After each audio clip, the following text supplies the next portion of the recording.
A hot meal and some warm company. There you are. Simple but life-changing pleasures. But as the cost of living rises higher and higher, many of our elderly are struggling.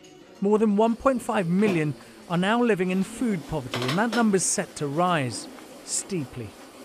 I've come to an age-concerned lunch club in West London to meet Danny, an 87-year-old retired mechanic, Harry, an 88-year-old World War II veteran, and Raina, an 82-year-old widower, to find out how life has changed for them over the years. With the supermarkets, I think they're taking us for a ride, you know, because one minute they're putting their prices down, lower, and the next minute it's going up higher. So you don't always know what the right price is, you know. So, I mean, you only got a certain amount of money to spend. It's a very hard thing these days for people, the price of things.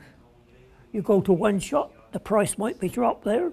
You go to that one, and the price goes up a little bit. You never know what you want to buy. The people who brought this country along are being neglected badly, and I think it's disgusting the way things are left, to be honest and truth with you. Shocking new figures make Britain look more Dickensian than 21st century. Almost a quarter of pensioners have had to cut back on food, and more than 1 million are malnourished.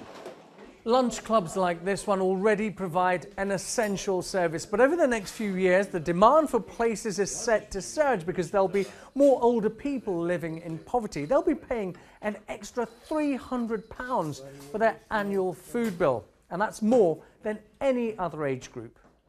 As the chill sets in, the choice faced by many pensioners this winter will be stark: food or fuel.